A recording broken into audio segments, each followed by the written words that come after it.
This market is about to go absolutely crazy. Yesterday, I uploaded a video talking about how the craziest bull run is brewing behind the scenes, including, of course, for altcoins. And a lot of people were pretty upset about that video, saying blah, blah, blah, nothing new, this, that, whatever, in the comments. But I want you guys to understand exactly what's happening here. In fact, I'm going to show you proof on exactly why this market is about to erupt higher and why we need to be very cautious towards the end of this year. So let's dive on in. Let's actually start off with a few things. Number one, let's talk about the market reaction today. So Bitcoin is down 1.15% on the 24-hour span.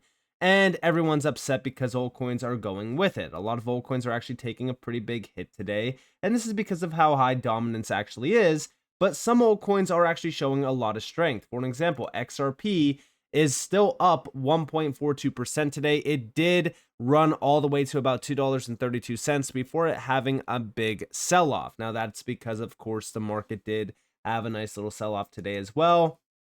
This is what Bitcoin looks like today. Pretty boring chart. I mean, for Bitcoin, it's actually pretty boring, which is why a lot of altcoins are actually having a nice little run up today until, of course, the sell-off. But I'll talk a little bit more about what to expect going forward this week. There is a lot of huge announcements coming out, but there's also something around the Fed that's telling us to be very, very bullish. But when we look at the top gainers and the top losers today, this is what the top 24-hour span looks like in the last, 24 hours for the top 100. I mean, 4.33% being the best is not that crazy. Last 7 days also pretty, average. Nothing too crazy here. Most altcoins are just brewing, right? They're just consolidating off of the lows. A good example of this is like XLM. For an example, I have XLM open over here. XLM is just consolidating on the lows. HBAR also consolidating on the lows as well. Nothing too crazy there.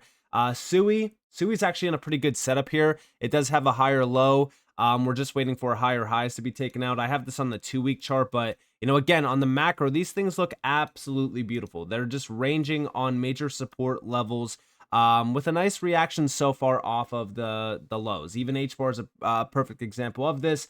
XLM also a perfect example of this. XRP, I will say XRP's chart looks absolutely beautiful.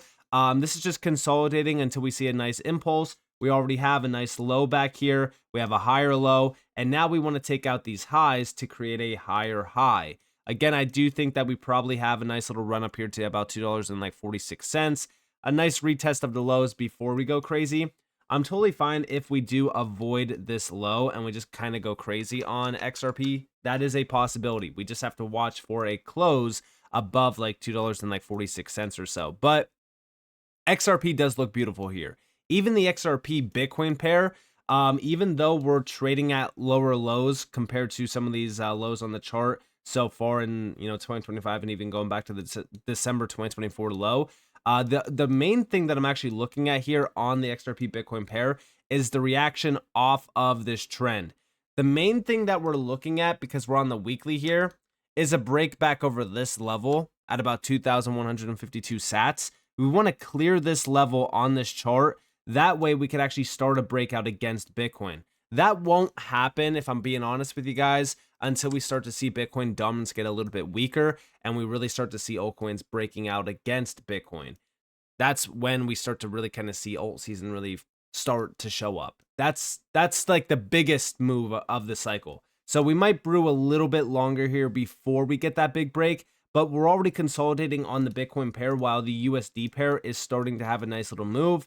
Today's move wasn't anything special. I mean, we hit $2.33 or so, but we have yet to actually clear some of the key levels on the weekly, which is why I think that the higher time frames are more important to actually watch than the lower time frames, because a lot of people will share like 15-minute charts and say, oh, look at XRP's breaking out, even though when you zoom out, we're pretty far away from actually breaking out. So again, just be a little bit more patient here.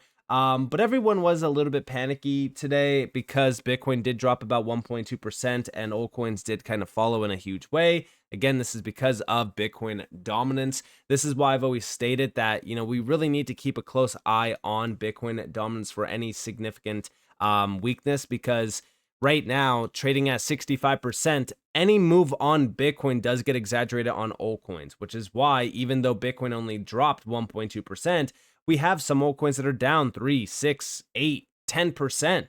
So again, just be a little bit cautious here. Don't be in a rush to jump into altcoins just yet until we start to see, strong weakness moves on this chart. And those moves are kind of similar to like the May move or even back here in November. This is what we actually want to see. We want to see extremely big red candles that are very bearish, that are telling us, all right, Bitcoin is getting pretty weak here. The show is going to be on altcoins. We're not there yet, but I do think that we are getting there. Now, let's actually talk about a few things.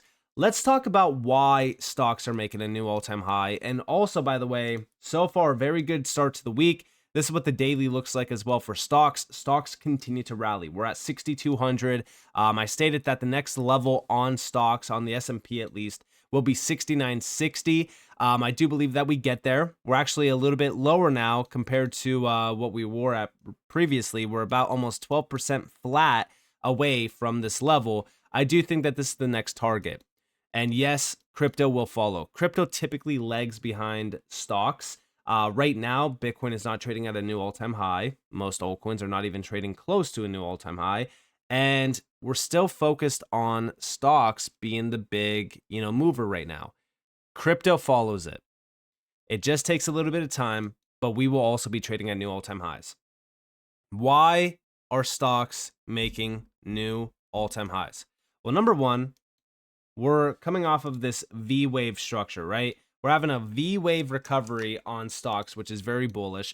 We're now in price discovery. We probably continue to pump throughout the rest of this year. The reason why is because liquidity.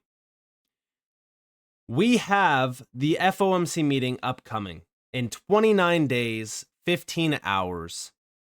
Right now, there's a 20.2% chance of a rate cut, or at least that's what people believe.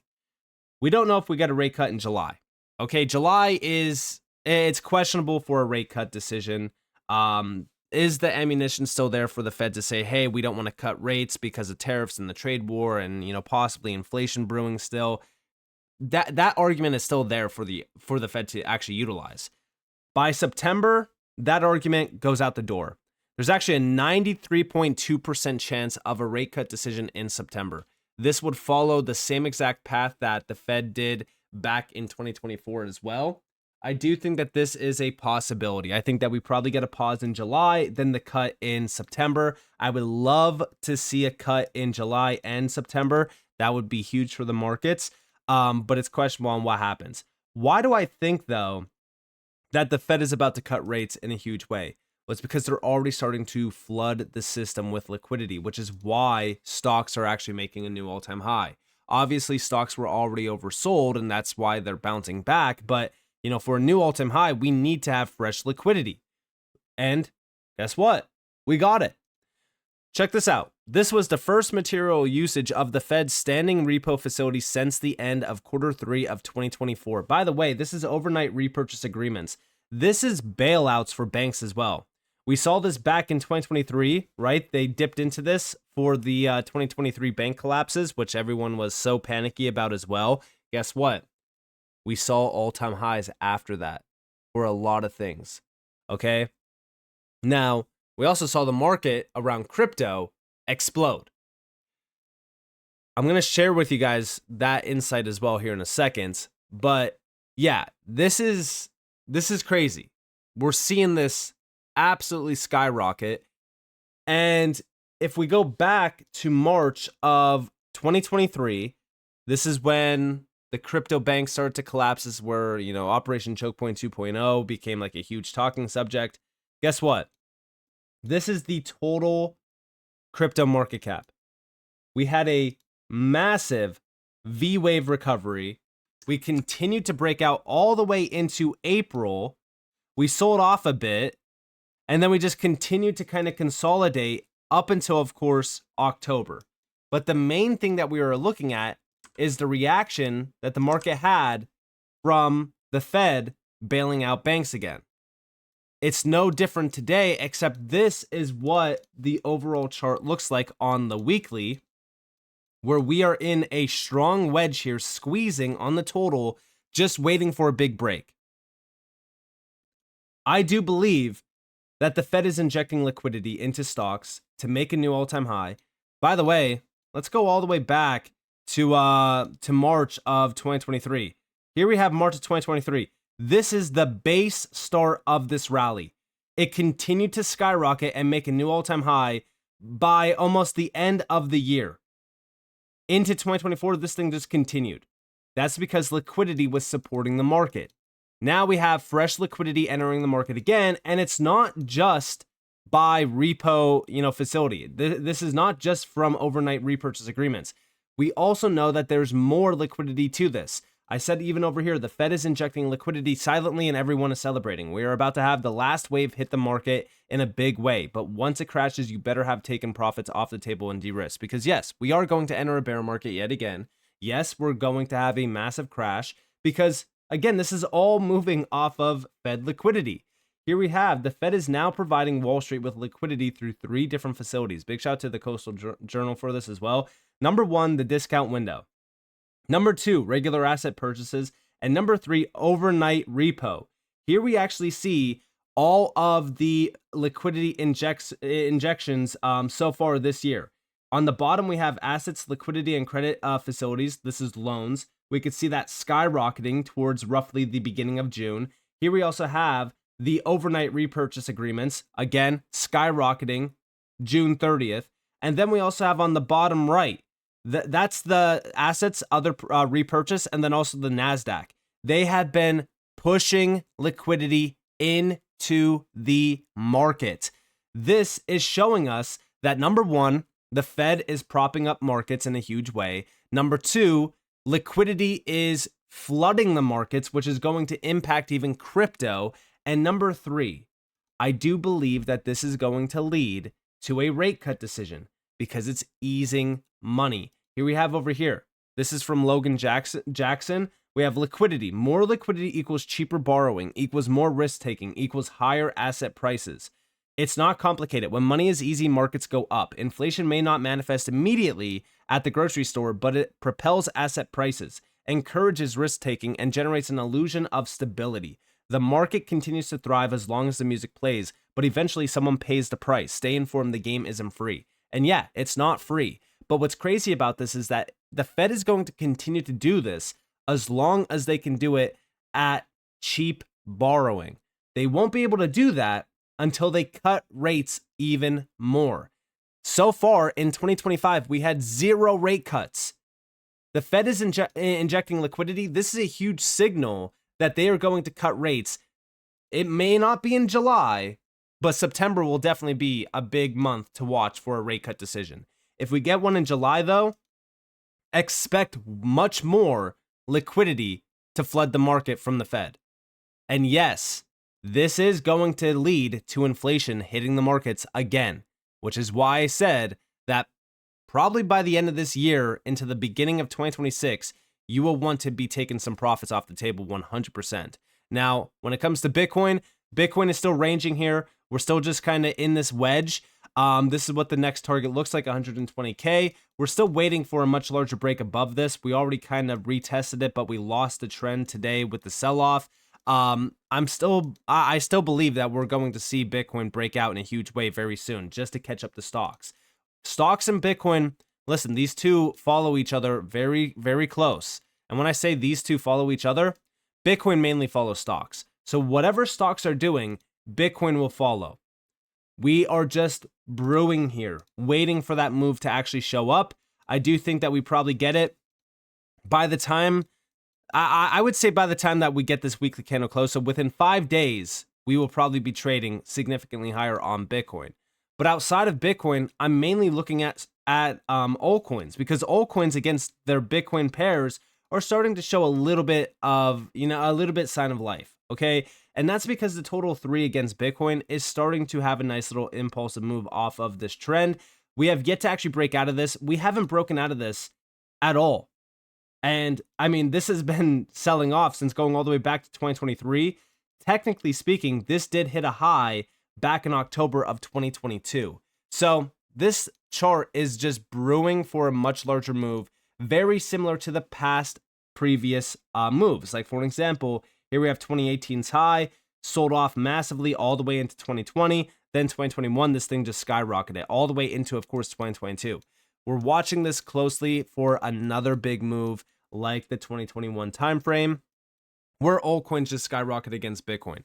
Again, we're just waiting patiently for Bitcoin to break out so that we could watch Bitcoin dominance break down while the entire environment is playing to this entire film.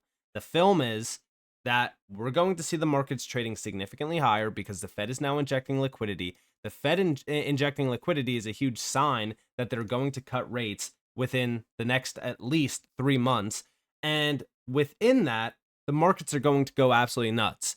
And stocks already made a new all-time high. We're just waiting for Bitcoin to make a new all-time high. And then that's when altcoins really start to wake up. This entire market right now is extremely bullish. I've been talking about it for weeks now. I know that you guys are probably tired of hearing about it, but just know that I said, even back here, when Bitcoin was trading at $70-some thousand, $80-some thousand, that I'm still extremely bullish. Everyone during this time was saying significantly lower price action on Bitcoin's coming next. Guess what? We ended up breaking out, making a new all-time high into May. Now we're just consolidating and we're trading sideways, yet everyone is a little bit panicky. Guess what? I don't think that this is the time to be panicking. In fact, I think that now is the best time to be focused on what the Fed is doing, which is flooding the market with liquidity, which is why stocks are making a new all-time high. And yes, Bitcoin will follow this. So with that being said, I hope that you guys enjoyed this video. If you guys did, definitely leave a like, subscribe, set notifications on because more free content. You guys are more than welcome to follow me on Twitter and join the free Discord in the description below. And with that being said, guys, it's been Nick. Thanks for watching. Peace out.